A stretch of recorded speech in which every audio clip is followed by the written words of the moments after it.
Your patients already believe that your treatment works, so that's not the reason that they're not closing. They've seen the reviews, the testimonials, the before and afters. They know that it worked for somebody. What they don't believe is that it will work for them. The gap between possible and probable is where most clinical marketing dies. And so we're gonna break down today how to manufacture trust throughout your entire marketing process. And as a result, you will get more prospects to believe that it is in fact probable for them to achieve the outcomes they're looking for in working with you. And real quick, if you are new to the channel, we talk about clinical advertising around here.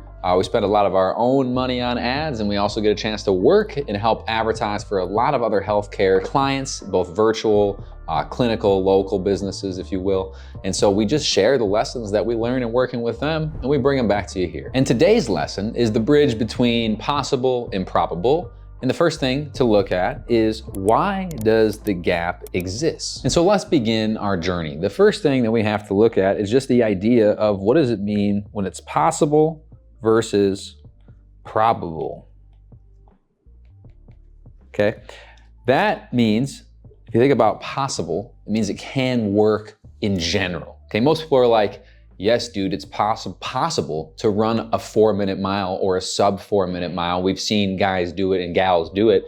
However, it's not probable for me to do that because I am A, B, and C, and they're X, Y, and Z. A lot of prospects you lose because of those exact circumstances just applied to your business. And so think about it like this. Nobody enters a $1 million poker tournament. The average person does not enter a $1 million poker tournament. They just don't, because they know it's possible to win, but the probability of them winning is so low that they're not gonna enter. But here's the thing, everybody plays roulette.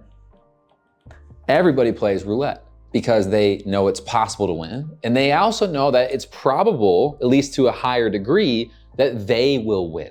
And so the gap between possible and probable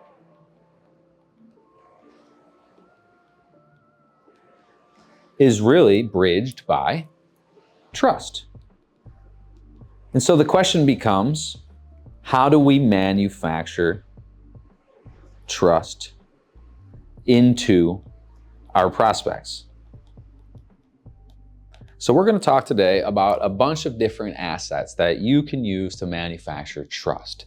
Okay, there's going to be very, very just like tactical and things that you guys can do right away. Okay, we've talked about a few of these, but number one is we can send value-dense emails.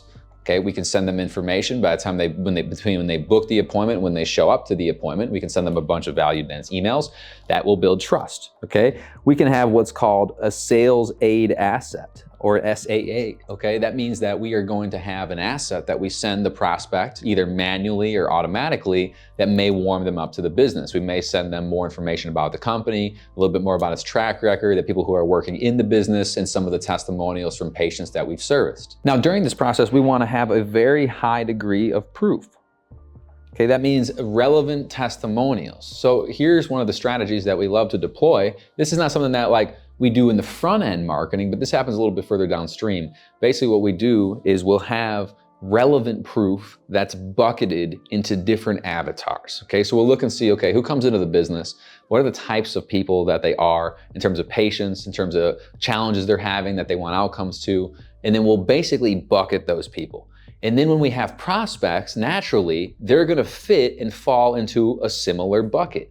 So then, once we've identified the prospect and their challenges, we can send them relevant testimonials from avatars and people who are more alike them to believe that it's more probable that a person just like you will get the same result that you will get if you join our program.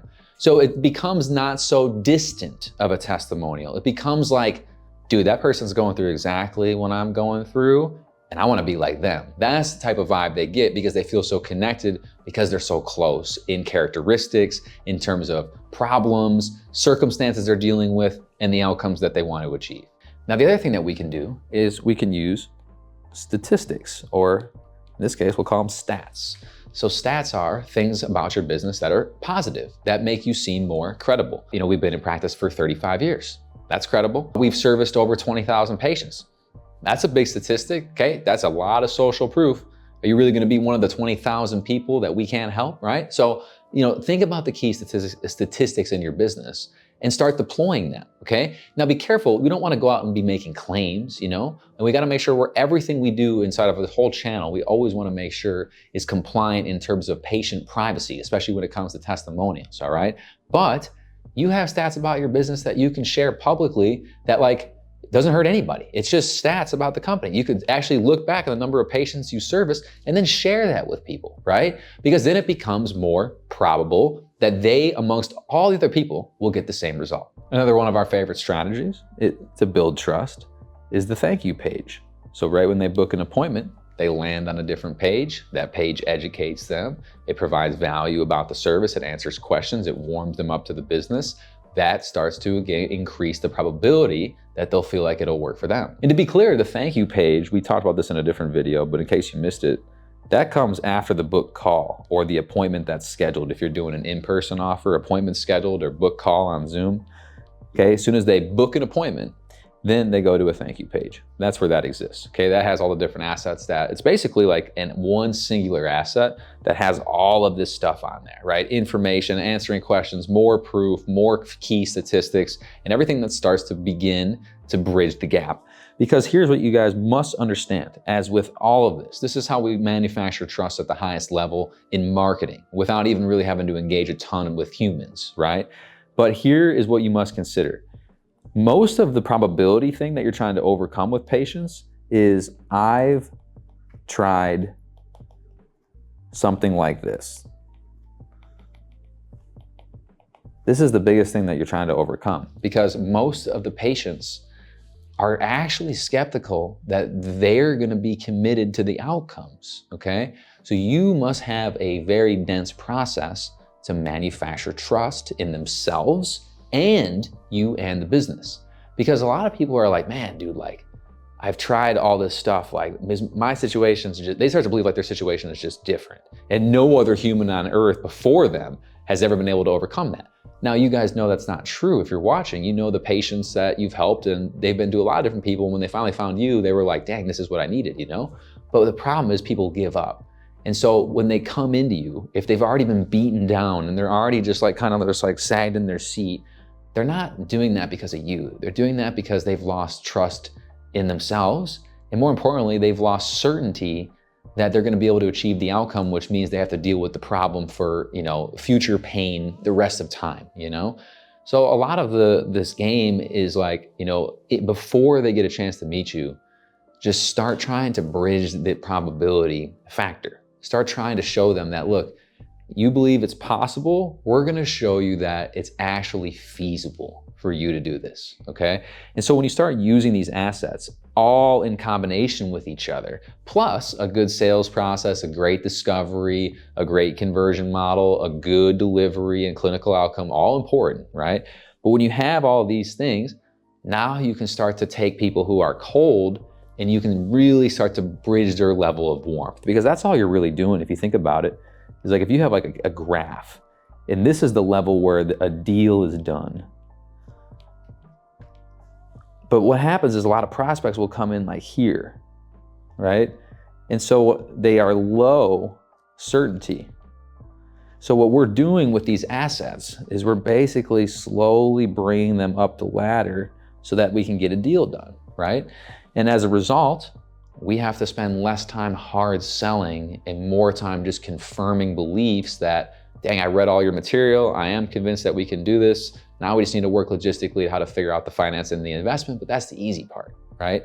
So I want you to use this stuff. I want you to go into your own business. I want you to start looking for ways that you can start making it feel like it's gonna be more probable for your patients to get the outcome. Because I promise you, most of you guys watching, you're probably losing more deals than you realize, not because of the money, not even because of really your skills in the conversion process, but more so because people just don't believe in themselves to commit, or I've tried all the other shit and it didn't work. So start overcoming that and you'll have a much easier conversion process and it'll make your marketing dollars go a lot further. Now, if you enjoyed this video, hit the like, share the video with somebody that maybe needs to hear this. Maybe they're losing a lot of deals because people are just I gotta think about it. This is the type of asset you need to put in place if you're getting those type of objections, you know? So go and put this in there, share the video with somebody who needs to hear it, and hit subscribe. We're putting on a lot of content like this, sharing the best practices for marketing and acquisition in the clinical space. We'll look forward to seeing you in the next video. Until then, cheers.